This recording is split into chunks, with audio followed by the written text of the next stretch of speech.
너 우리 경기도의 경기라는 이름이 내년이면 무려 1000년이 되는 거 알아? 1000년? 1000년이라고 하니 왠지 환상 속의 도시 같다. 1000년의 해를 맞이해서 경기도에서는 투어를 다니며 우리 도민들의 의견을 모으고 있대. 모아서 뭐하게? 우리의 의견을 모아 정책이 되게 한다는 거지. 단순히 1000년이 된 환상 속의 도시가 아니야. 우리의 상상이 현실로 구현되는 곳이야. 대한민국의 심장 경기도. 고려시대부터 불린 경기라는 이름은 어느새 1000년이 되었습니다. 1000년 동안 대한민국의 심장으로 뛰어온 만큼 경기도민의 목소리를 모아 미래 비전을 만들어가겠습니다. 이 캠페인은 경기도와 경기문화재단이 함께합니다. 매주 월요일 꾸며드리는 이슈 토크, 원숙한 진보, 최민희 전 의원, 젊은 보수, 장해찬 시사평론가 두 분과 함께하는 시간이죠. 오늘의 토크 주제는 지난주부터 논란이 아주 뜨겁습니다. 이명박 전 대통령이 입장 표명을 했죠. 이건 노무현 정치 보복이다. 그리고 여기에 대해서 문재인 대통령이 분노한다. 자, 이 대목 같이 한번 이야기 나눠보겠습니다. 최민희 전 의원 그리고 장해찬 씨 어서 오십시오. 안녕하세요. 어서 안녕하세요. 오십시오. 네. 이명박 전 대통령의 입장 표명에 대한 입장부터 들어볼까요? 그다음에 문재인 대통령의 입장 표명에 대한 입장도 들어보고요. 표현이 좀 이상하긴 하지만 이명박 전 대통령의 입장 표명 어떻게 보셨어요? 최민희 전 의원. 되게 후안무치하시다 이런 느낌이었고요. 그리고 우선은 그 기자회견이 아니었어요. 일방적 성명 발표입니다. 그렇죠. 기자들에게 질의응답을 안 받았어요. 예. 그거는 뭐 답변이 궁색하기 때문에 못 받았다고 생각을 합니다. 그리고 우선은 지금 이명박 전 대통령에게 이제 검찰 수사가 옥죄해 오는 상황은 그건 누가 시작한 게 아니라 이명박 대통령이 자초한 거예요. 그리고 이명박 대통령에 대한 그 피해자들이 있습니다. 우선 첫째는 이제 BBK 주가 조작 희생자들이 이명박 대통령을 고발했고요. 해놨죠, 이미. 예. 네. 그다음에 블랙리스트 피해자들이 고발했고요. 예. 그다음에 박원순 시장도 고발했습니다. 예. 정치 사찰에 대해서. 예. 이렇게 이명박 대통령의 잘못으로 인하여 피해를 당한 피해자들이 이명박 대통령을 고발한 거예요. 그뿐만 아니라 국정원 댓글 사건, 뭐 지금 국정원 특활비 상납 사건 등등 뭐 차고 넘치는 증거와 증언들이 이명박 대통령을 검찰로 하여금 수사하지 않으면 안 되게 만든 거거든요. 그런데 그 성명서의 내용이 특징 중에 하나가 팩트 반박이 하나도 없습니다. 팩트 반박할 여지가 없다는 것이죠. 그리고 이것을 예를 들면 뭐 정치 보복에 대한 보복, 보수 괴멸을 겨냥한 정치 공작이다. 예, 그다음에 노무현 보수 대통령 죽음에 대한 정치 보복이다. 예, 그러니까 보수 괴멸 운운한 거. 예. 이런 게 자신의 개인 권력형 비리와 국가기관을 동원한 범죄 행위를 이 이념투쟁으로 정치 공세로 국민을 갈라치기 해서 이게 모면하려는 물타기로 일관한 성명이었습니다. 물타기다. 네, 그리고 노무현 대통령님을 또 끌어들인 것은 서거한 전직 대통령이 더 이상 나타나서 증언을 할 수도 뭐 어쩔 수 없는 상황을 사자 명예훼손성 발언을 하면서 끌어들인 거고요. 네. 마지막으로 하나 묻고 싶은 게 있는데 자꾸 노무현 대통령의 뭐에 대한 정치 보복이다, 한풀이다 이런 얘기를 하는데 그러니까 그때 우리 그 일부 지지자들이나 누군가 정치 보복을 할 만한 일을 했다는 것을 자인하는 건지 당시 노무현 대통령에 대해서 예. 그게 되게 궁금해요. 예. 알겠습니다. 장해찬 씨는 이명박 전 대통령의 그 보수 괴멸 겨냥한 정치 공작, 정치 보복 이런 저는 입장 어떻게 우선 보세요? 뭐 제가 젊은 보수로 나와 있지만 이명박 대통령을 변호하고 싶은 생각은 별로 없고요. 기본적으로 이 보수 괴멸이라는 워딩은 좀 부적절했던 것 같아요. 물론 이 지난 9년 동안 보수 정권을 이끌었던 박근혜 전 대통령 지금 구속 수감 중이고 이명박 전 대통령 굉장히 다양한 혐의로 측근들이 지금 수사를 받고 있는 과정인데 예. 그렇다 하더라도 이 본인이 수사를 받는 게 수사 대상이 되는 게 보수가 괴멸된다 이렇게 말하는 것은 결국 보수 지지자들로부터 보수 정당들로부터 자신을 지켜달라는 어떤 저는 SOS 사인으로 봤는데 아하. 사실 이미 탈당을 하셨고 스스로 그리고 전직 대통령으로서 여러 가지 혐의점이 드러나고 있는 상황에서 이런 식의 정쟁 구도를 만드는 것은 우리 정치 원로로서는 좀 부적절한 발언 아니었나 하는 아쉬움이 있고요. 굳이 노무현 전 대통령을 언급한 것도 저는 좀 아쉬웠는데 그런데 왜 갑자기 이렇게 전격적인 발표를 하게 됐을까? 저는 그 배경이 궁금했어요. 네. 그런데 지난 토요일 제가 우연히 이제 MB정부 때 청와대에서 근무하셨던 분들과의 모임에 자리를 같이 하게 됐는데 그런 말을 하더라고요. 이제 문재인 대통령이 당선되고 나서 5월에 청와대 수석과 비서관들 정례 야유회 모임이 있는데 그 자리에서 MB가 직접 자기가 오히려 박근혜 정부 4년 동안 굉장히 치사스러운 세월을 보냈고 문재인 대통령이 취임해서 자기는 훨씬 더 박근혜 정부보다 더 잘할 걸로 기대한다. 그래서 세간의 우려랑 다르게 자기는 좀 잘 협조하는 모습을 보이고 싶다. 이런 발언을 직접 작년 5월에 했었다고 해요. 그 수석과 비서관들 모임에서. 그래서 본인은 왜 그렇게 이명박 정부 때 청와대 수석 비서관 모임에 참여해서 이명박 대통령이 그 말을 했다고 하거든요. 그러니까 그쪽 MB 쪽 사람들은 제가 지금 변호하는 게 아니라 입장을 들어보면 이 노무현 전 대통령 당시에 뭐 대통령 기록물을 가지고 고소했던 것들 근데 결국에는 고소 취하를 했고 이명박 대통령이 이 불구속 지침을 내렸었다고 하더라고요. 이거는 이제 그들의 입장입니다. 네. 그래서 뭐 이인규 중수부장 같은 경우 지금 사실 어디에 계신지 잘 모르지만 이런 분들이 강하게 뭐 구속 수사 방침을 밝히거나 청와대 내부에서도 이 전 정권의 어떤 스캔들을 계속 터트려야 하는 게 정무적으로 유리하다 이런 입장의 조언들이 계속 올라와도 뭐 측근들 대통령 기록물 구속 취하나 불구속 지침 같은 경우는 MB가 강하게 내렸었기 때문에 본인 입장에서 문재인 대통령은 자신에게 어떤 이런 뭐 수사를 할 직접적인 지시를 할 그게 없을 거다. 근데 그쪽에서는 이 백원우 민정비서관이 이 부분 검찰을 좀 어떻게 추동하고 있는 게 아니냐 이런 의심을 가지고 이 지난 메시지 같은 경우도 사실은 문재인 대통령에게 하는 거라기보다는 이명박 대통령의 그 어떤 억울함, 그 측근들이 가지고 있는 억울함이 사실은 백원우 민정비서관이라던가 자신들은 문재인 대통령이 박근혜 대통령과 전 대통령과 다르게 좀 집권하고 나서 이 전 대통령 예우하고 이럴 줄 알았는데 그런 기대가 어긋나서 이런 발표를 한 것 같은데요. 뭐 그게 MB 쪽이 이제 청와대 참모들의 입장인데 저는 어쨌거나 이 최민희 의원님 말씀처럼 지금 수사가 진행되는 과정에서는 당사자인 입장이지 않습니까? 그렇죠. 이런 발표로 국론 분열을 꾀하는 것보다는 보수 지지자들로 하여금 나를 지켜달라 이런 SOS를 하는 것보다는 좀 신중하게 검찰 수사를 기다리는 게 더 나은 판단이 아니었나 싶습니다. 네. 게다가요. 지금 그 MB 수사 내용들 있잖아요. 그 사건들, BBK 사건이라든가 이런 것은 전부 뭐 가장 직접적인 거는 국정원 돈이죠. 예. 특활비 상납 건이죠. 그렇습니다. 근데 이제 BBK 수사도 같이 진행되고 있는데 그러니까 이 다스의 실소유주가 누구냐? 그리고 이게 BBK 주가 조작 사건과 MB가 어떤 관계냐? 뭐 이런 문제는 이거는 지금 제기된 문제가 아니고요. 이걸 최초로 제기한 사람은 박근혜 전 대통령이 후보 시절에 한 거예요. 네. 그리고 그때 좀 너무나 그 기억을 빨리 뭐랄까 망각이 너무 빠른데요. 우리가 좀 기억 상실인 것 같아요. 네, 그 MB 쪽이 왜냐하면요. 그때 곽성문 친박 의원이 한 말이 있었어요.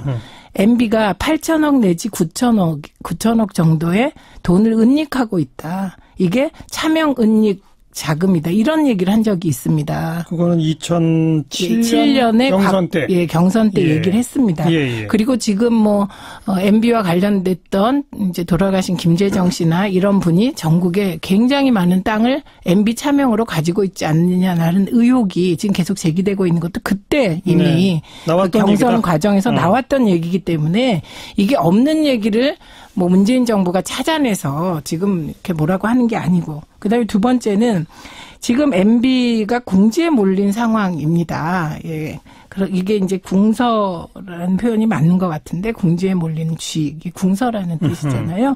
그런데 MB를 궁지에 몰아넣은 사람이 누구냐? 국정원 특활비 상납 청와대 상납 과정에서 최측근들이 지금 증언을 하고 있는 겁니다. 그렇죠. 예. 김희중 전 비서관 이분은 그냥 15년 동안 MB를 그림자처럼 모시던 분이잖아요. 부속실장을 지냈죠. 그러니까 이 사람이 증언을 하고 이게 영부인 쪽에 1억 원을 전달했다는 거 아닙니까? 10만 달러를 받고서. 그다음에 김주성 전 국정원 기조실장은 이분이 뭐 MB랑 사이가 어떠냐 그런데 이분은 이상득 의원 사람이잖아요. 그래서 이 김주성 실장이 증언을 하고 있는 겁니다. 그다음에 그 다스의 경우도 김성우 사장인가요? 그분이 지금 자수서까지 써가면서 다스가 MB 거라고 주장하고 있는 상황이거든요. 내부에서 나온 얘기들이다. 그렇죠. 이게 내부 고발자에 의해서 MB는 궁지에 몰리게 됐는데 이 궁지에 몰린 상태에서 지금 뭐 자꾸 이것을 그 이념 공세, 정치 공세로 물타기에서 빠져나가려고 하면 할수록 늪에 빠질 것이다. 그래서 김희중 비서관이 얘기한 대로 사실을 솔직히 고백하고 국민의 용서와 이해를 구하는 것이 이게 급선무가 아닌가 이렇게 봅니다. 김희중 전 부속실장이 언론 인터뷰에서 그런 말을 했었죠. 네. 장해찬 씨 이런 의견 어떻게 보세요? 뭐 일단은 페이퍼상으로 확실한 증거가 아직까지는 뭐 나오지는 않은 걸로 알고 있는데 지금 뭐 김희중 사실 부속실장의 증언이 결정적으로 작용하고 있다고 알려져 있고요. 그 제2부속실 소속 여자 행정관에게 뭐 10만 달러 이제 미국으로 갈 때 미화로 전달했다고 증언을 했는데 이 부분에 대해서 법리적으로는 이제 그 청와대에서는 지속적인 이전 정부의 관행이라고 지금 주장하고 있잖아요. MB 쪽에서는. 그렇다면 이 국정원 특활비를 상납받은 게 어떤 대통령의 지시에 의한 것이었는지 아니면 지시가 아니었는데 관행적으로 상납을 했는데 이후에 지금 증언자들 같은 경우는 MB에게 이게 문제가 될 수 있다고 증언을 했다고 말을 했어요. 김주성 실장이 그랬죠. 그러면 이제 인지한 이후에도 이걸 계속 받게 되면 이게 법적으로 좀 문제가 될 박근혜 전 대통령처럼 뇌물죄가 성립될 여지가 굉장히 큰데 MB 본인이 재임 시절에 이 국정원 특활비 문제가 될 수 있다는 거를 인지를 했는지 안 했는지가 또 나중에 이제 법리적 다툼의 어떤 요건이 될 것 같고요. 그리고 뭐 사실 지금 최민희 의원님 말씀처럼 혐의점이 드러나서 수사를 하고 있는데 제 생각엔 기본적으로 뭐 정치 보복이냐 아니냐를 따지는 게 정치 보복이니까 수사를 하지 마. 이건 또 말이 안 되는 거 아니겠습니까? 잘못한 게 있으면은 전 대통령이 아니라 전 대통령 할아버지를 하더라도 수사를 받고 죄를 취해야 되는 건데 제가 이제 문재인 대통령 이제 박수현 대변인의 입을 빌려서 한 이제 거기로 넘어갑시다. 청와대 이제 답변 메시지가 나왔잖아요. 원래는 분노의 마음을 금할 수 없다는 문재인 대통령의 입장에 대해서 어떤 입장이신지. 네네. 그래서 저는 이게 좀 처음에는 굉장히 의외였습니다. 왜냐하면 참모들이 이런 대응을 안 할 거라고 했다가 그 다음날 바로 나왔고 이 분노라는 워딩 같은 경우도 참모들에서는 좀 정무적으로 만류했다고 들었는데 제가 좀 이 메시지를 좀 유심히 지켜봤습니다. 왜 이런 말이 나왔을까. 제가 봤을 때 이 문재인 대통령 그리고 청와대에서 해명한 이 분노의 직접적인 무게중심은 이 노무현 전 대통령이 죽음을 거론한 어떤 개인적인 것에 대한 분노라기보다는 박수현 대변인도 말하지만 전직 대통령이 국가의 사법 절차를 신뢰하지 않는다. 사법체계의 불신에 대한 분노가 저는 더 크다고 보거든요. 그리고 청와대가 지시해서 검찰이 수사하는 것처럼. 그렇죠. 그게 결국 이제 사법체계를 불신한다는 것이잖아요. 청와대가 이 사법부를 조종한다는 의혹을 제기한 셈이니까요. 그렇기 때문에 이 부분에 대해서는 사실 논리로 붙으면은 청와대가 당연히 이길 수밖에 없는 것이고 왜냐하면 적법한 대로 검찰이 수사를 하는 걸 정치 보복이라 할 수 없기 때문에요. 그러나 이 부분에서 정치 보복이 될 수 있는 부분은 뭐 예를 들면 박홍근 의원이나 송영길 의원 같은 분들이 아직 검찰이 공식적으로 발표하지 않은 내용들 뭐 김윤옥 여사가 명품백을 샀다거나 하는 것들은 이제 검찰이 발표하지 않은 내용을 먼저 흘려서 모욕을 주는 것은 마치 이 10년 전에 이명박 정부 초기에 노무현 전 대통령 가족들 모욕을 줬던 똑같은 방식으로 안가품을 하는 거잖아요. 논두렁 시계와 명품백. 네, 그래서 청와대는 지금 분명하게 그런 정치 보복이 아닌 사법판 절차대로 사법부의 판결에 맞춰서 적폐청산을 하겠다고 하고 있는데 그렇다면 그 나머지 민주당 정치인 박홍근 의원이나 송영길 의원 같은 분들도 이런 모욕주기나 안가품보다는 대통령의 뜻을 받들어서 이 절차를 신뢰하고 기다리는 게 적법한 절차대로 가는 적폐청산을 보는 게 이 정치보복 논란을 잠재우는 길이 아닌가 싶어요. 그 박홍근 의원, 송영길 의원에 대한 코멘트는 분명히 해주셨는데 문재인 대통령이 현 대통령으로서 분노란 표현까지 입장 표명한 거에 대한 평가는 어떠세요? 그럴 수 있다? 저는 뭐 안 그러셨으면 분노라는 단어는 좀 안 쓰셨으면 더 좋지 않았을까 싶지만 이 워딩을 지금 제가 다양한 방송이나 언론에서 자꾸 노 전 대통령과의 감정으로 이 분노를 해석하고 있어요. 그게 아니라 이 사법 체계에 대한 불신에 대한 분노가 더 크다. 그렇다면 그 부분에 대해서는 충분히 수긍할 여지가 있다. 이렇게 그렇지만 그 표현은 좀 적절치 않다고 본다. 자, 최민희 전 의원. 뭐 지금 기본적으로 그 분노를 이해한다는 얘기잖아요. 이해는 하는데 표현은 좀 심했다 이런 얘기입니다. 뭐 저는 뭐 심했다 안 심했다 얘기하는 게 별 의미가 없다고 생각합니다. 왜냐하면 국민의 한 사람으로 문재인 대통령이 그 발언을 하기 전에 저는 이명박 대통령의 그 전두환 이후에 아주 수치스러운 골목 성명을 보면서 저도 분노했기 때문에 그 분노에 공감합니다. 예. 그다음에 이제 되게 보수 언론이나 일부에서 노무현 대통령과의 관계를 거론하면서 뭐 얘기하잖아요. 그것도 뭐 본질과 다른 가지 잡고 흔드는 거라 뭐 별로 평론할 여지가 없습니다만 문재인 대통령의 말 이전에 제가 분노했습니다. 왜 그 서거한 전직 대통령, 그것도 이분들이요, 후한무치한 게 자신들의 정치 보복의 과정에서 유명을 달리한 서거한 전직 대통령을 왜 자꾸 끌어들입니까? 그래서 이 부분은 저는 제가 더 분노하기 때문에 예. 문재인 대통령의 분노를 평가할 그런 상태는 아닌 것 같습니다. 그다음에 예. 그 박홍근 의원, 송영길 의원의 발언. 네. 예, 그 경우 특히 송영길 의원보다 박홍근 네. 의원의 그 구체성 있는 발언은 뭐 이왕에 그 말이 나왔는데 이제 고발하셨잖아요. 김윤호 여사께서. 고발했습니다. 그러니까 이거는 시시비비가 가려지면 이게 논두렁 시계처럼 국정원과 이게 정부 차원의 공작에 의해서 모욕주기를 한 건지 팩트인지 밝혀지고 나서 평가하는 게 맞을 것 같습니다. 조금 더 지켜보면 된다. 네. 이 부분. 예. 그다음에 전 또 궁금한 게 예. 주진우 기자가요. 예. 국정원 특활비 청와대 상납과 관련하여 이런 얘기를 했습니다. 매달 영부인에게 1억, 이명박 대통령에게 1억, 매달 2억씩 올려보냈다. 이 발언에 대해서도 저는 좀 MB 쪽에서 혹은 영부인이 좀 고소하셨으면 좋겠어요. 진실을 밝히기 네, 그래서 위해서. 진실이 밝혀졌으면 좋겠습니다. 네. 뭐 지금까지 검찰이 수사하고 있는 것은 그 박근혜 정부 때처럼 매달 5천만 원 그러다가 매달 1억 여기까지 간 건 아니죠. 네, 아직 아닙니다. 뭐 몇 건에 거쳐서 뭐 4억에서 이런 5억 정도가 지금 나오고 네. 있는 상태인데 주진우 기자는 뭐 근거가 있는지는 모르겠습니다만 아무튼 네. 매달 고정 액수를 받았다라는 식의 주장이 있었다는 얘기죠. 네, 공개적으로 주장했기 때문에 좋습니다. 이것은 충분히 고소할 사안인 것 같습니다. 그래서 저 고소해 주시면 조금 아까 장해찬 씨께서 그 이명박 전 대통령이 보수 진영에게 SOS를 친 것이다라는 표현을 썼는데 자유한국당도 일단 이명박 전 대통령의 수사에 대해서는 구체적인 입장 표명을 안 하는 것 같아요. 그러니까 신년 기자회견에서 홍준표 대표가 뭐라고 밝혔냐면요.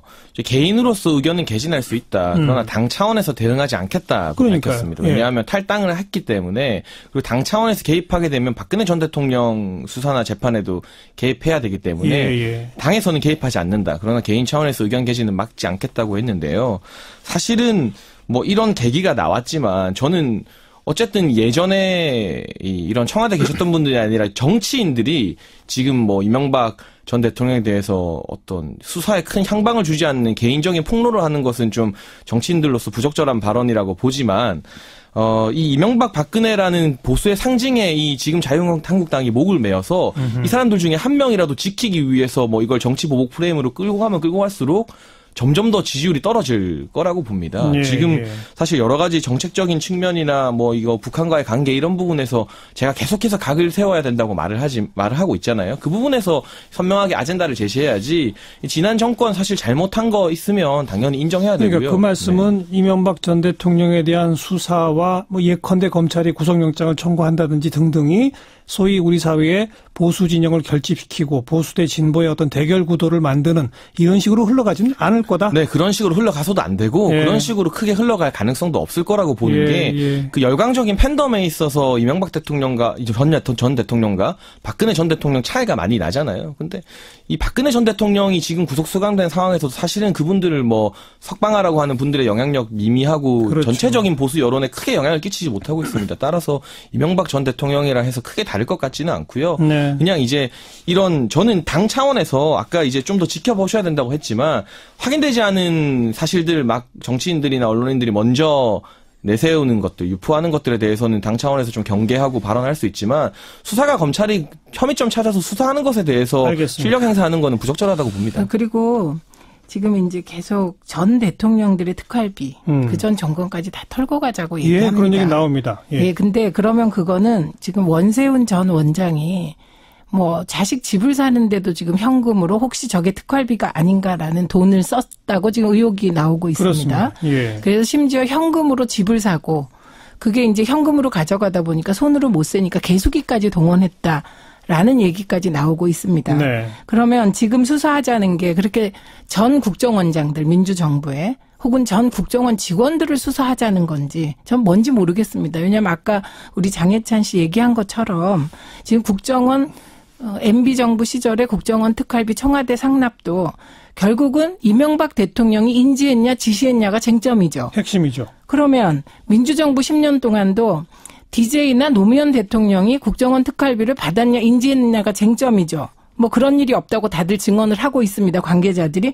두 분 다 돌아가셨습니다. 네. 조사할 수가 없어요. 그렇기 때문에 지금 전 정권의 국정원 특활비의 청와대 상납을 조사하자는 그 얘기, 수사하자는 얘기 또한 정치 공세입니다. 물타기밖에 될 수 없는 겁니다. 예. 두 분을 모셔와서 조사할 수가 없는데 계속 얘기하는 거 그거야말로 진짜 부끄러운 태도고요. 사실 지금 뭐 측근이라 할 수 있는 이재호 전 의원 같은 분들이 우리도 뭐 가만히 있지 않겠다. 뭐 갖고 있다. 뭐 이런 말 하는데 사실 실효성이 저는 없는 어떤 공언이라고 보고요. 왜냐하면 그런 게 있었으면 진작에 터뜨렸을 뿐이지 그걸 뭐 지금 가지고 뭘 어떻게 하겠다는 게 국민들에게도 좋지 않은 모습 보일 것 같은데 근데 지금 조금 생각해 볼 여지가 있는 건 있는 게 예를 들면 참여정부에서 정책실장했던 김병준 교수 최근 인터뷰를 보면 본인도 이제 국정원 특활비 같은 거는 안 받았다고 해요. 그런 돈을 쓴 적은 없다고 하는데 근데 사실적으로 청와대가 각 부처 예산에 개입해서 뭐 행정안전부 특별교부세 중에 몇백억 원 가량을 청와대에서 임의로 쓰기도 하고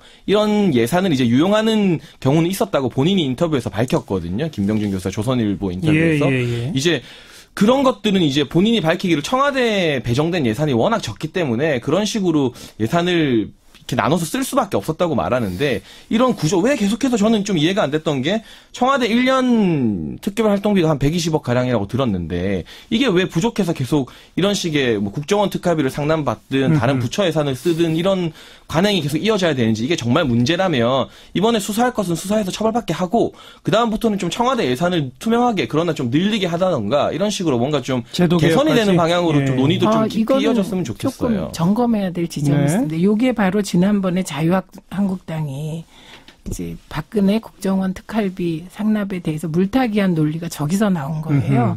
지금 박근혜 대통령이나 이명박 대통령이나 문제가 되는 것은 국정원 특활비를 상납받아서 뇌물성으로 국고 손실이라고 할 만한 개인적인 사적 용도로 썼고 또 이명박 대통령도 쓴 게 아닌가라는 문제입니다. 근데 지금 얘기하는 각 부처에 이렇게 쭉 나누어져 있는 특활비를 청와대가 같은 업무를 하면서 쓰는 경우 이 경우하고 완전히 본질적으로 다르고 경우가 다르다. 그 부분은 제도 개선을 해서 해결할 수 있습니다. 그러니까 이 지금 현재 진행되는 MB의 국정원 청와대 상납 특활비 상납 부분은 이건 범죄를 다루는 것이고요. 그다음에 아까 하필이면 조선일보에서 김병준 님이 그렇게 얘기를 했는데 그 부분은 정말 제도 개선이 필요한 사안이라 가름말을 분명히 타야 됩니다. 어쨌든 오늘 이슈 토크에서 두 분의 생각은 제가 보기에 대동소이 뭐 거의 다르지 않습니다. 지난주 상황만 해도 이명박 전 대통령이 성명 낭독을 하고 그 바로 다음 날 문재인 대통령의 입장 표명이 있고 바로 그 다음 날 정도까지만 해도 뭐 전 대통령과 전 대통령 사이에 무슨 갈등이니 아니면 현직 대통령과 전 대통령 사이에 정치적 대결이니 뭐 이런 식의 이 분석과 해석들이 좀 등장을 했었는데 두 분 다 그렇게 되지도 않을 것이고 그렇게 돼서도 안 된다. 이건 그렇게 접근할 사안이 아니다. 이런 데 인식이 지금 같이 되고 있는 거 아니겠습니까? 그렇죠. 네. 그렇다면 한번 전망을 해봅시다. 이명박 전 대통령 뭐 일각에서는 이 정도 지금 혐의가 소명되는 거로 봐서 아마도 평창 동계올림픽 전에 구속될 것이다. 이런 얘기들이 나오는데 장혜찬 씨는 어떻게 보세요? 평창올림픽 정말 얼마 안 남았기 때문에 저는 그 이전에 모르겠어요. 조사를 받거나 뭐 검찰 포토라인에 서는 것은 가능할지 몰라도 검찰에서도 좀 속도 조절을 하지 않을까 하는 생각이 있고요. 구속이라는 것은 사실 상당 부분 혐의점이 인정되어서 법원에서 구속 사유를 인정해야만 되는 건데 평창 전에 그런 부분 결론이 나기는 조금 힘들지 않을까 싶어요. 최민희 전 의원 어떻게 보세요? 이게 저는 평창 올림픽이 20일 남았나요? 지금 19일 남았나요? 네. 그러면 검찰이 지금 완벽하게 수사를 한 걸까? 오늘은 이제 이상득 전 의원이 특활비를 지금 가져다 쓴 의혹에 대해서 또 드러났죠. 압수수색을 했죠. 압수수색을 했잖아요. 예. 그러니까 검찰은 전직 대통령을 한 번 부르고 또 부르고 그럴 수가 없습니다. 그렇죠. 예, 그렇기 때문에 충분한 수사와 사전에 주변을 다 조사한 다음 예. 증거가 확보된 이후에 부를 수밖에 없고요. 그래서 저는 뭐 이런 예측을 하는 게 좀 의미가 없습니다만 평창 올림픽 전에 소환하는 건 무리다. 무리다. 예, 이렇게 봅니다. 저는 좀 걱정되는 게 지금 자유한국당 쪽에서는 일각에서 그렇다면 그 노무현 전 대통령 시절에 제기됐던 여러 가지 의혹들 뭐 640만 달러 수수 의혹이나 이런 것을 지금 다시 또 이제 지나갔지만 우리도 다 뭐 고소하고 이렇게 하자고 하잖아요.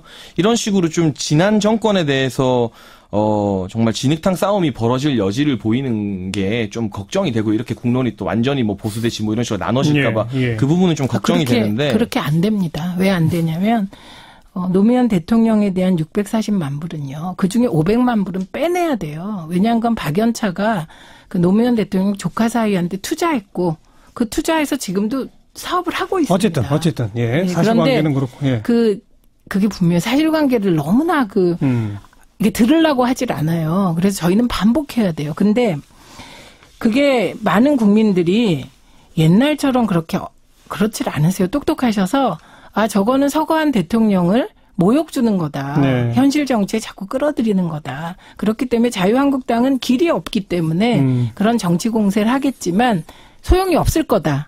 이렇게 말씀드립니다. 장혜찬 씨 마무리하세요. 근데 이 부분은 뭐 저는 자유한국당이 이렇게까지 가족들까지 다시 고소하고 이런 걸 안 했으면 좋겠는데 어쨌든 그 2017년 4월 SBS 대선 토론에서 문재인 대통령도 가족들이 받은 부분에 대해서는 인정하는 발언을 하셨었거든요.